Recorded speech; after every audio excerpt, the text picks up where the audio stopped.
14 اگست بھی عنقریب آنے والی ہے، جوش و خروش سے یوم آزادی منایا جائے گا۔ یوم آزادی کے حوالے سے کچھ باتیں آپ کے سامنے رکھنی ہیں۔ اچھی بات ہے، لوگ یوم آزادی مناتے ہیں، اپنے ملک سے محبت کا اظہار کرتے ہیں۔ ہم بھی ہر سال 14 اگست کے موقع پہ کوئی نہ کوئی ایونٹ رکھتے ہیں، کوئی ایسا پروگرام رکھتے ہیں جس سے لوگوں کے اندر ملک کی محبت پیدا ہو۔ لیکن یہاں ایک بات کا سمجھنا بہت ضروری ہے، وہ یہ ہے کہ اس کائنات کو بنانے والی ذات اللہ کی ذات ہے، ہمیں مختلف قوموں میں تقسیم کرنے والی ذات اللہ کی ذات ہے۔ بعض لوگ ملک کی محبت میں حدود سے تجاوز کرتے ہیں، بلکہ یوں کہنا چاہیے کہ ملک سے محبت کے اظہار میں حدود سے تجاوز کرتے ہیں۔ ان کو یعنی محبت نہیں ہوتی، مگر محبت کا جو اظہار کا انداز ہوتا ہے اس سے ایسا لگ رہا ہوتا ہے کہ ان سے بڑا محب وطن کوئی ہے ہی نہیں، لیکن وہ ملک کی بنیادوں کی دھجیاں اڑا رہے ہوتے ہیں۔ 14 اگست کے موقع پہ آپ نے دیکھا ہوگا بعض مواقع پہ، بعض جگہوں پہ نوجوان لڑکے اور لڑکیاں خوب ہلا گلا کر رہے ہوتے ہیں، ڈانس کر رہے ہوتے ہیں مکس گیدرنگ کے ساتھ۔ ان کو انٹرٹینمنٹ کا ایک موقع مل جاتا ہے۔ تو میں یہ عرض کر رہا تھا کہ 14 اگست پہ بہت سے اچھے کام بھی ہوتے ہیں، لیکن یہ جو ہماری نئی نسل ہے یہ کنٹرول سے باہر ہو جاتی ہے۔ یہ بات خوب اچھی طرح ذہن نشیں کریں کہ ہم سب سے پہلے اللہ کے ہیں جس نے ہمیں بنایا، اور قیامت کے دن اللہ سب سے پہلے اپنے بارے میں سوال کرے گا۔ تو ملک سے محبت تو کرنی چاہیے کیونکہ ملک کی حفاظت اس پر موقوف ہے، لیکن وہ محبت بھی کسی تمیز کے دائرے میں ہونی چاہیے، ادب کے دائرے میں ہونی چاہیے۔ بالکل ایسے ننگ دھڑنگ ہو جانا، بعض جگہوں پر تو شرابیں بھی پی جانے لگی ہیں، تو یہ پاکستان کے نظریے کے ساتھ بہت بڑی غداری ہے۔ جن لوگوں نے پاکستان بننے کے لیے قربانیاں دی تھیں وہ اگر زندہ ہو جائیں اور یہ منظر اپنی آنکھوں سے دیکھنا شروع کریں تو ان کو کس قدر افسوس ہوگا۔ آپ مجھے بتاؤ کہ کیا بھلا کوئی ناچنے کے لیے اور شراب پینے کے لیے بھی قربانی دیتا ہے؟ اتنے لاکھوں لوگ کٹے ہیں جب ہندوستان اور پاکستان ڈیوائیڈ ہوئے ہیں۔ اللہ نے ہمیں ایک ریاست دی جس میں ہم اسلام کی بات تو کر سکتے ہیں، اسلام پر عمل نہ بھی کریں تو آواز تو اٹھا سکتے ہیں کہ ہمارا ملک ہے۔ دنیا کی ہر ریاست ایسی نہیں ہے جس میں آپ اسلام کی آواز اٹھائیں۔ پاکستان وہ ریاست ہے جس میں آپ اسلام کے لیے آواز اٹھا سکتے ہو۔ جو آپ کی آواز کو کچلے گا وہ ظالم کہلائے گا۔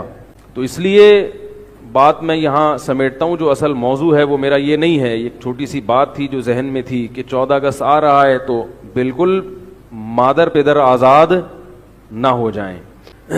ملک سے یقیناً محبت کرنی چاہیے، اور اس لیے کرنی چاہیے کہ خاص طور پہ ہمیں اپنے ملک سے اس لیے کہ پاکستان جیسا اس وقت اسلامی ملکوں میں اسلام کے دفاع کے لیے، اسلام کے دفاع سے میری مراد ہے مسلمانوں کے دفاع کے لیے، اتنا طاقتور ملک ابھی تک پاکستان کے علاوہ کوئی ہے نہیں۔ اگر پاکستان اللہ نہ کرے راستے سے ہٹ گیا تو آگے پھر اسلام دشمن قوتوں کے لیے ریاستوں کو ہڑپ کرنا کوئی مشکل کام نہیں ہے۔ یہ پاکستان ہے جو کباب میں ہڈی بنا ہوا ہے۔ اور ایک بات خوب اچھی طرح کان کھول کے سمجھ لیں، پہلے سن لیں پھر سمجھ لیں، ٹھیک ہے نا؟ آپ کہیں گے کان کھول کے سمجھیں گے کہاں، سنیں گے نا۔ وہ یہ ہے کہ جو بڑی طاقتیں ہوتی ہیں وہ ریاستوں کو ہدف بناتی ہیں کیونکہ ان کی سوچ بھی بڑی ہوتی ہے، اور جو چھوٹی ذہنیت کے لوگ ہوتے ہیں ان کو ریاستوں سے فکر نہیں ہوتی، وہ 2-2 3-3 4-4 فرد کا سوچ رہے ہوتے ہیں۔ سمجھ رہے ہیں؟ یہ کیا ہو رہا ہے، یہ کیا ہو رہا ہے، وہ بگڑ گیا، وہ بگڑ گیا، وہ یہ سوچ رہے ہوتے ہیں۔ مثلاً ہم جب کسی سے بات کرتے ہیں کہ بھائی ملک کو بچانے کی فکر کرو، تو لوگ یہ کہتے ہیں کہ کیا کچھ نہیں ہو رہا ملک میں، شرابیں پی جا رہی ہیں، طوائف خانے چل رہے ہیں۔ آپ افراد کو دیکھ رہے ہو اور ہم کسے دیکھ رہے ہیں؟ ریاست کو، کیونکہ ریاست اگر ختم ہو جائے تو پھر یہ طوائف خانے ایک چھوٹا مسئلہ بن جائے گا، ہر گلی محلہ طوائف خانہ بن جائے گا۔ ابھی اگر کوئی خیر نظر آ رہی ہے نا، خیر، وہ بھی اس لیے کہ ریاست محفوظ ہے۔ آپ کو شر تو نظر آ رہا ہے ملک کے اندر، جو خیریں ہیں وہ آپ کو نظر نہیں آ رہی۔ یہ خیریں ختم ہو جائیں گی، برباد ہو جائیں گی۔ بہت مشکل ہے سمجھانا، کیا کریں۔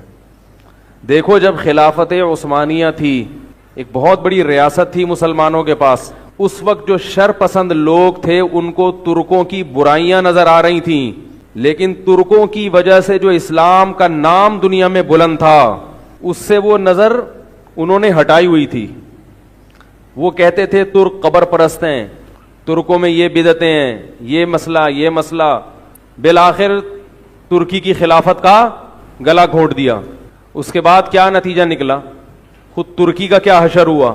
قبر پرست تھے مگر توحید کے لیے بیان کرنے والے بھی موجود تھے، لیکن پھر جو ترکی کا تباہ ہوا ہے وہ قبر پرستی اور توحید ان کا مسئلہ ہی نہیں رہی.